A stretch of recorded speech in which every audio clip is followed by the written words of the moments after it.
Então, nessa ação penal 506-31-30-17, continuidade do depoimento do senhor ex-presidente Luiz Inácio Lula da Silva. O Ministério Público falava então essa matéria. Eu refiro essa matéria, está na nota de rodapé 386 da denúncia, é uma matéria veiculada no portal UOL, dizendo que já havia um espaço físico reservado para ser a sede do Instituto, localizado perto do Parque do Ibirapuera. O imóvel da Rua Berbeck exatamente fica nesse local, né, lindeiro Avenida 23 de Maio, próximo ao Parque do Ibirapuera, e que esse projeto era tocado por um grupo de apoiadores. O senhor ex-presidente saberia explicar como a imprensa já sabia isso em 2010? Tem tanta coisa que a imprensa já sabe que a senhora não sabe, doutora. Tem tanta coisa, doutora. Então, doutora, é o seguinte, a senhora pode abrir um processo contra o jornalista do UOL que escreveu isso, ele pode explicar para a senhora. Pois não. A matéria diz, um prédio de 3 andares, próximo ao Parque do Ibirapuera, em São Paulo, está reservado para ser a sede. A mesma matéria diz, segundo a fonte, Lula e Marisa já visitaram o local. Em princípio, o presidente avaliou que o prédio seria muito grande, já Marisa, que deverá dar a palavra final, gostou do espaço. Essa matéria é uma disfarçatez. Eu visitei o prédio com a dona Marisa em junho de 2011 para dizer que nós não íamos adquirir aquele prédio, que não tinha nenhuma utilidade aquele local para fazer e que a gente iria pedir o terreno. Certo. Quem marcou essa visita a que o senhor está fazendo referência de 26 de julho de 2011? O Paulo Okamoto, presidente do Instituto Lula. Que Data Vênia já foi referido aqui, já foi esclarecido, por isso eu pediria a Vossa Excelência que observasse as respostas que já foram dadas, a fim de que não haja repetição das perguntas. Pois não. Nas respostas escritas que o senhor ex-presidente prestou nas investigações, evento 1, anexo 273, o senhor ex-presidente disse que não houve nenhum contato com o Grupo Odebrecht e reafirmou isso aqui hoje, com respeito ao imóvel da Rua Doutora Berbeck. Eu gostaria de mostrar ao senhor esses e-mails juntados aos autos, trocados entre Paulo Okamoto, que o senhor disse que era a única pessoa que conhecia, né, com quem o senhor tratou, da questão do terreno, e João Alberto Louveira, empregado da Odebrecht, agendando a visita do dia 26 de julho de 2011 no imóvel.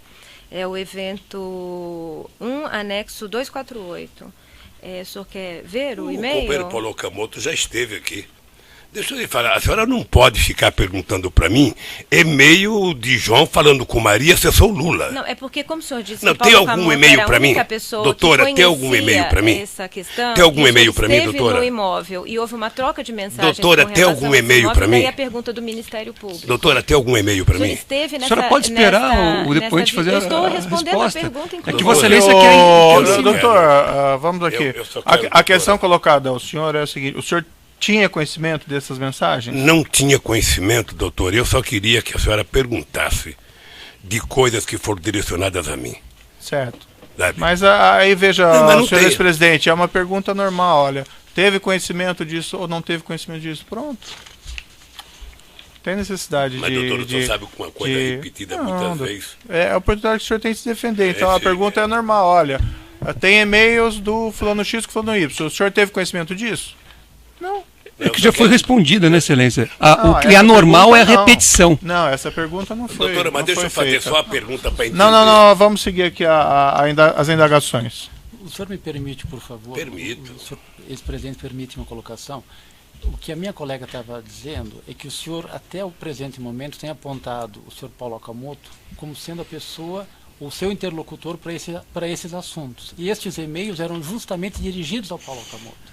Deixa eu... E é só essa questão. Posso corrigir? Não foi apontado como interlocutor. Eu acho que a afirmação de Vossa Excelência não corresponde com o que foi dito pelo depoente. O depoente disse que foi informado da visita pelo senhor Paulo Okamoto. Não usou a palavra interlocutor que foi usada por Vossa Excelência.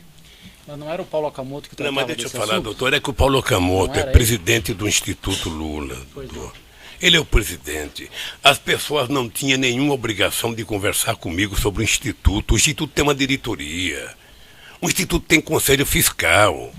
Eu só estou querendo dizer, o Paulo Okamoto era o presidente, não, aliás, é o presidente do Instituto, que tem um conselho, sabe, que tem uma direção, e que, portanto, o Paulo não estava lá me representando. O Paulo estava discutindo as coisas em nome do interesse do Instituto. Quando o Lula morrer, que não existe mais, né? todo mundo sonha que não vai morrer, eu espero demorar muito, ou seja, o Instituto deve continuar, não vão tirar o meu nome porque eu morri. Então, se o Paulo for o presidente, ele vai continuar tratando do Instituto Lula do mesmo jeito. Mas seguimos adiante aí na Pois questão. não. Nas respostas escritas que o senhor prestou durante as investigações, anexo 273, evento 1, o senhor ex-presidente disse que o imóvel da Rua Berbeck teria, então, sido oferecido ao Instituto da Cidadania, mas que recusou a aquisição conforme deliberação da diretoria. O item é da resposta desse anexo a que fiz referência. O senhor ex-presidente poderia explicar quando a diretoria se reuniu para deliberar sobre isso? Não sei, querida, não sei.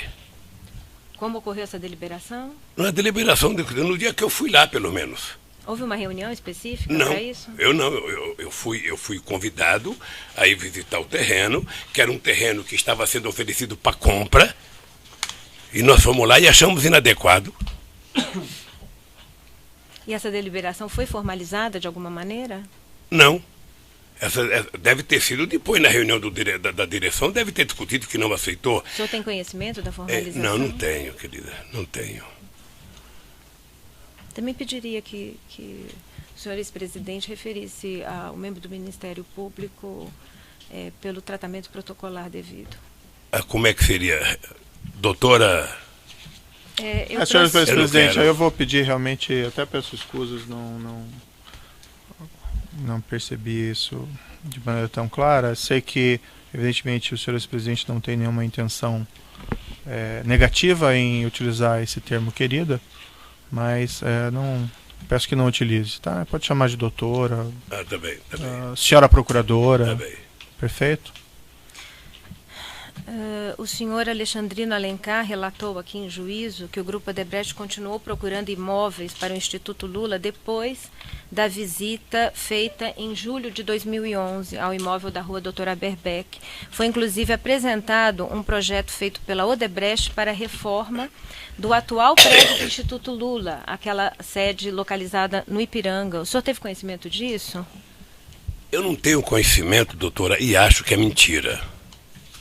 Porque depois que nós fomos ver e achamos inadequado, nós fomos à Prefeitura de São Paulo falar com o prefeito Kassab, que aceitou mandar um projeto de lei para a Câmara de Vereadores, doando um terreno na Cracolândia para que nós fizéssemos um instituto. A Câmara de Vereadores aprovou o terreno e, com base nesse terreno, nós começamos a elaborar um projeto do que seria o futuro Memorial da Democracia. Eu não me refiro, na pergunta que fiz, ao projeto apresentado pelo Escritório de Arquitetura de Marcelo Ferraz para o terreno da área central de São Paulo. Eu me refiro aos projetos que estão juntados nos autos, no evento 928, que são projetos produzidos pela Odebrecht, segundo Alexandrino Alencar, a pedido, e que houve grande prospecção de imóveis durante mais de 2 anos para o Instituto Lula após a desistência. Não, o senhor confirma esse fato? Não, o senhor tem conhecimento? Não acredito nisso. O senhor tem conhecimento? Não. Não. Pois não. Qual a relação do senhor com Alexandrino Alencar? Ele era empregado da Odebrecht e andava com o Emílio Odebrecht. Ele o acompanhava nas reuniões De com o vez em senhor quando, na de vez em quando. presidência?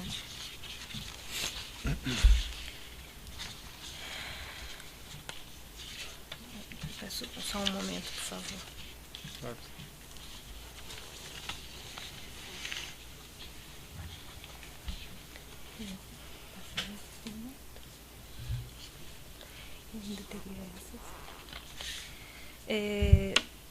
Com relação à referência que o senhor fez ao fato de ter mantido diversas reuniões com Emílio Odebrecht, e agora o senhor disse que às vezes acompanhada de Alexandrino Alencar, o senhor poderia esclarecer a sua relação com o grupo Odebrecht?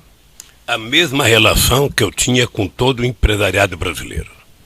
Se a doutora se lembrar bem, eu fui o presidente que mais fui ao Ministério Público. Eu fui o presidente que mais reuni empresários de todos os setores desse país. Fui o presidente que mais viajei, sabe, o mundo. Fui o presidente que mais viajei no país e, portanto, fui o presidente que mais tive contato com empresários. Sim. Muitos, mas muitos. com todos. E o Emílio era um grande empresário, como era grande empresário a Camargo Correia, a OAS, os produtores de etanol, o Pão de Açúcar, as indústrias automobilísticas, toda a gente conversou comigo todo o tempo. Não tinha preferência a Odebrecht. Mas nessas reuniões, Emílio Odebrecht levava pedidos de interesse do grupo Odebrecht? Não, o Emílio era um empresário organizado e eu passei a adotar, sabe, todo empresário que conversasse comigo tinha que dizer antes qual era o assunto. Porque você não pode fazer uma reunião com o empresário e chegar lá, o empresário chegar com uma pauta e você não tem informação. Tá?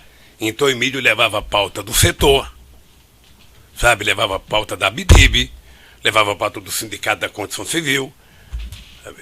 E assim levava, o etanol levava a pauta do setor de etanol, a indústria automobilística levava a pauta da indústria automobilística. Levava questões relativas à Petrobras? Relações ao desenvolvimento do Brasil. E a Petrobras era uma empresa que tinha muita importância no desenvolvimento do país. Pois não. Há uma outra audiência, um documento relativo à audiência com o presidente Luiz Inácio. Além daquela que fiz referência anteriormente, é um documento que consta do evento 928, anexo 13, audiência com o excelentíssimo senhor presidente da República, Luiz Inácio Lula da Silva, Brasília, 5 de agosto de 2005. Dentre os diversos pontos desta pauta, há referência no item 6, diversos, relação com a Petrobras versus importância do diretor PR. Seria Paulo Roberto? O senhor tem conhecimento? Antes, pela ordem, eu gostaria de esclarecer. De examinar o documento dos autos? Gostaria de esclarecer pela ordem que esse documento é objeto do incidente de falsidade também. Certo. A pergunta é se o senhor se recorda dessa certo, reunião. mas é que me parece. Se teria havido essa reunião e se foi tratado esse assunto. É que a defesa gostaria só de ter. Só de ter a palavra. O doutor intervém toda hora no interrogatório novamente. Tudo bem, mas tudo bem, só que a lei me dá esse direito de formular a questão de ordem. Estou levando ao juízo a questão de que este documento é objeto de incidente de falsidade que ainda não foi processado. Perfeito, mas isso impede de ser feita a pergunta sobre ele ao seu cliente? Isso impede, sim, impede por uma simples questão, porque há inclusive informações que foram juntadas aos autos a respeito disso. O doutor já colocou o seu ponto, agora sim. Sim, mas se Vossa Excelência puder... Não, eu já ouvi o senhor, o doutor já falou. Eu não terminei meu raciocínio, doutor. É que Vossa Excelência quer cortar a defesa. O senhor ex-presidente... O incidente não impede as perguntas e a pergunta é se recorda de uma reunião em que houve esse tema, só isso. Então, tem medo que o seu cliente tem que responder? Não, medo não tenho, medo nenhum. Vossa Excelência não respeita a defesa. Vossa Excelência não respeita a defesa. Mas está mais uma vez claro que Vossa Excelência não respeita a defesa. Doutor não respeita a ordem da audiência. Vossa Excelência não respeita a defesa. Então, se Vossa Excelência seguir a lei e processar o incidente de falsidade, a defesa agradece. Agora, se a lei é diferente, então a defesa vai não só lamentar, como tomar as providências legais. A sua questão está indeferida, doutor. O doutor está errado, o incidente está sendo encaminhado e nós podemos indagar o seu cliente sobre esse objeto dessa reunião. Se não se recordar ou se isso não aconteceu, isso é perfeito. O doutor não precisa intervir na audiência a todo momento, que isso é perturbador, perturba a ordem normal da audiência. Farei as intervenções sempre que necessário e Vossa Excelência não poderá me impedir. Doutor Moro, eu só queria dizer o seguinte, tá? Vamos voltar à normalidade aqui, é o seguinte, vocês têm o direito de perguntar, ele tem o direito de não concordar, o juiz Moro tem o direito de indeferir, sim, eu tenho o direito de falar ou não falar. Então está deferida a questão, então eu peço para o senhor responder. Nunca o Emílio discutiu comigo o cargo da Petrobras. Nunca. E não ousaria discutir, nem ele e nenhum outro empresário. Essa pauta de audiência é de agosto de 2005, quando Paulo Roberto Costa já ocupava o cargo. Eu não sei. Tratavam sobre atuação? Eu não sei. O senhor não sabe dizer. Pois não, agradeço. Há também um documento nos autos, evento 928, anexo 34, é um e-mail de Marcelo Odebrecht para Pedro Novis, para o seu pai Emílio.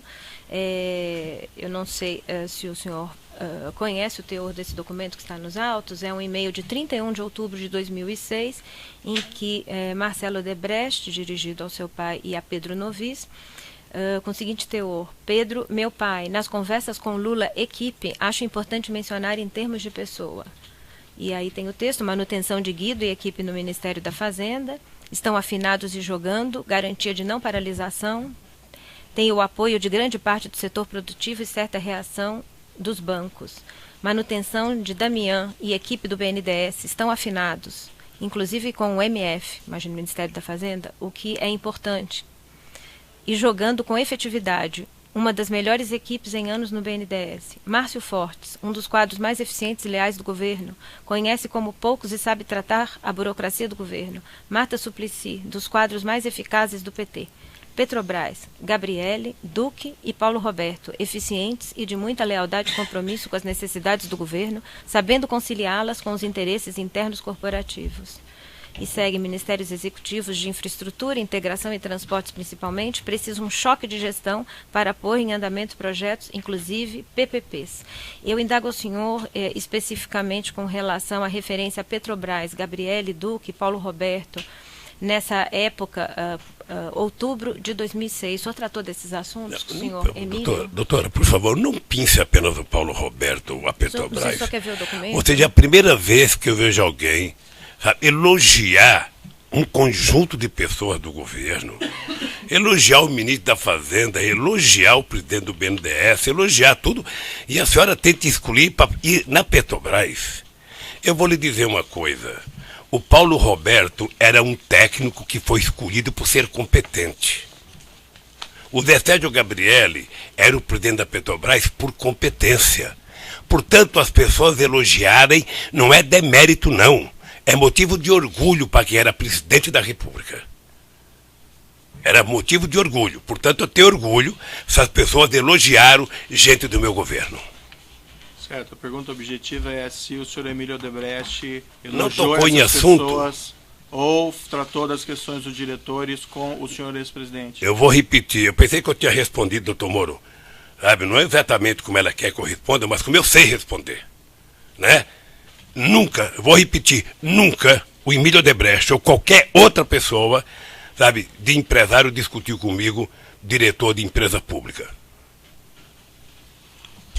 Na pauta de reunião, também juntada aos autos, é uma pauta do dia 17 de janeiro de 2007.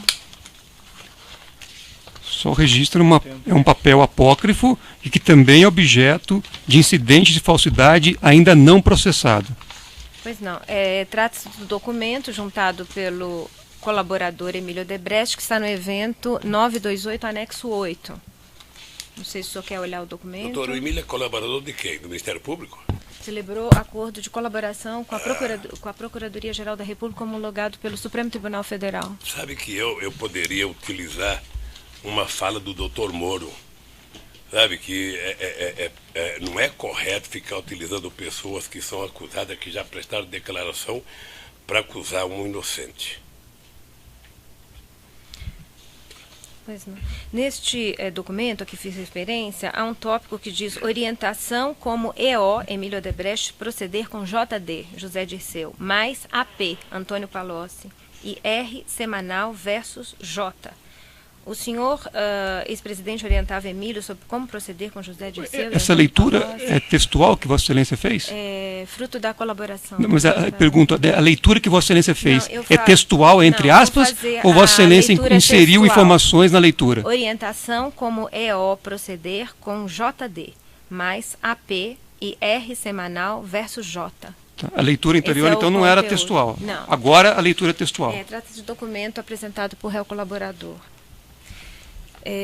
O senhor... A pergunta. A pergunta. Refaço a pergunta ao senhor. O senhor orientava Emílio Odebrecht sobre como proceder com relação a José Dirceu e Antônio Palocci? Doutora, por que eu haveria de orientar o Emílio como conversar com qualquer pessoa? Parece que ele negou o conteúdo dessas atas todas e nega o contato. Já está essa questão, já encerrei com relação às atas. Pois não.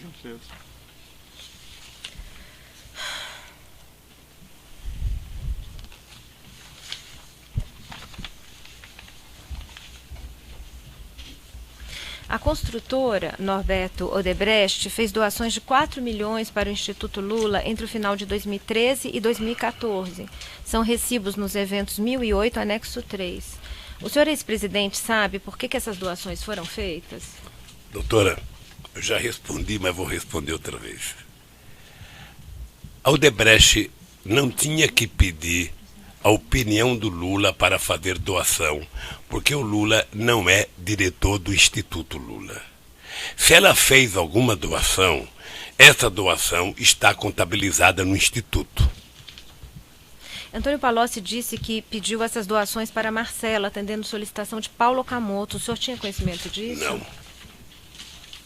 O senhor Marcelo Odebrecht disse que essas doações foram deduzidas de uma conta corrente geral de propina mantida pelo grupo Odebrecht para beneficiar o governo do Partido dos Trabalhadores.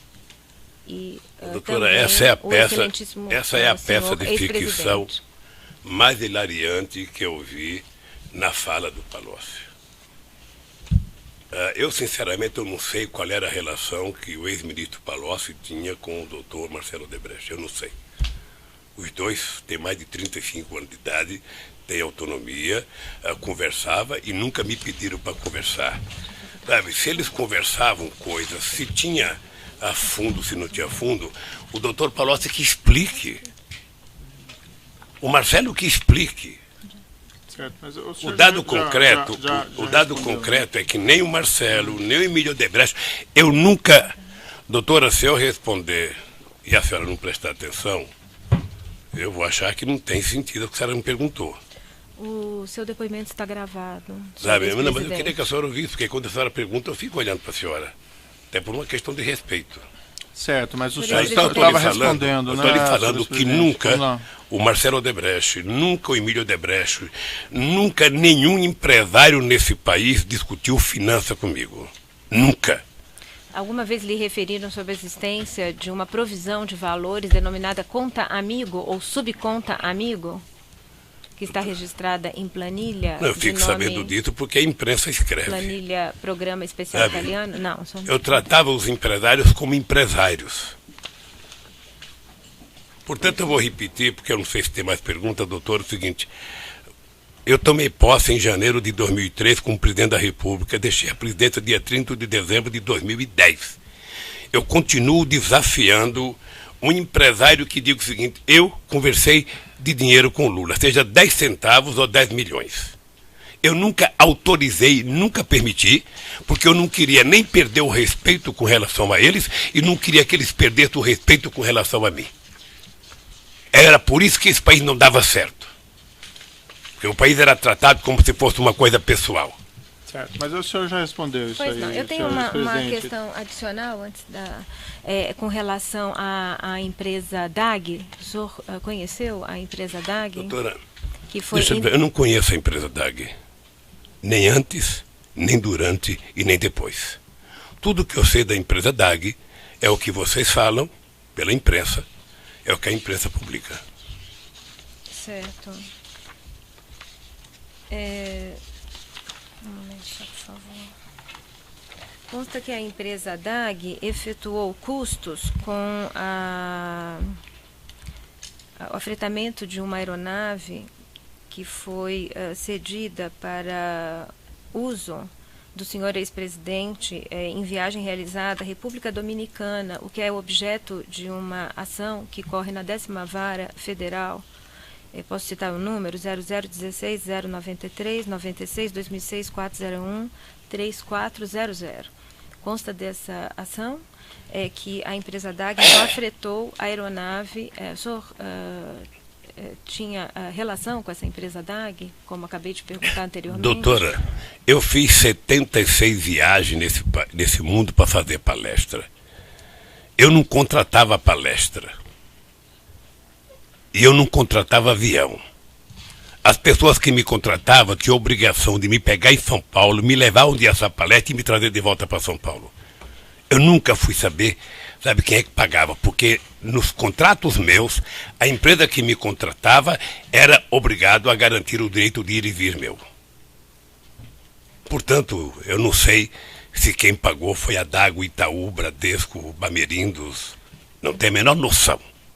E o senhor tem conhecimento? Agora, se tiver, deve estar no contrato.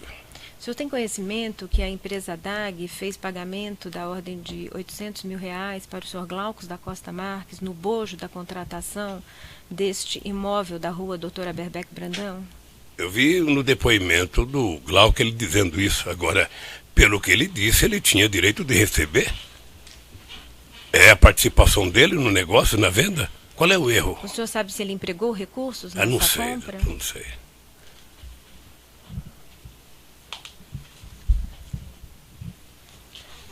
Por favor, eu queria que o senhor, ex-presidente, respondesse só 3 ou 4 questionamentos aqui, até porque já estamos nos alongando no tempo e cansando a todos. Primeiro, o senhor, quando depôs na outra ação penal, o senhor mencionou de um encontro com Renato Duque num hangar, num aeroporto em São Paulo em 2014. O senhor se recorda desse momento? Me recordo. Tá. O senhor não ocupava mais a presidência da República, nem tinha cargo na direção do Partido dos Trabalhadores. Qual foi o objeto dessa discussão, dessa conversa? Eu já disse no meu depoimento da outra vez. Pois não. Eu já disse no meu depoimento. Pela ordem, Excelência, esse fato também não consta na denúncia, quer dizer, Vossa Excelência está... Mas respeito à contextualização dos fatos... Sim, mas não é objeto da denúncia, é isso que eu estou afirmando. Se não é objeto da denúncia, já foi... Sim, mas já foi esclarecido no depoimento anterior, não é objeto da denúncia, então, diante disso, a defesa técnica orienta que o depoente não responda, não é objeto da denúncia. Tem alguma questão complementar, doutor, sobre esse conteúdo que gostaria de fazer, ainda que a orientação seja para não responder? Não, eu queria só que ele esclarecesse qual é a razão pela qual ele conversou com o Renato Duque, até porque, doutor, se o senhor me permitir concluir, por favor, o senhor ex-presidente disse aqui que não tinha relações com ex-diretores da Petrobras, que não lidava com eles corriqueiramente, no dia a dia. Tá? Então eu queria saber qual é a razão de, neste momento, ter encontrado Renato Duque. Mas se a orientação é de não responder... Esta questão, como eu já disse, não é objeto desta ação penal. Então, aqui o depoente está para fazer sua autodefesa em relação ao objeto dessa ação penal. O objeto dessa ação penal são 8 contratos firmados pela Petrobras. Certo, com consórcios da empresa Odebrecht já entendemos a posição e 2 da imóveis. Defesa. Então, o senhor ex-presidente não pretende responder essa questão? Não, ele poderia fazer como o senhor fez no começo. Certo.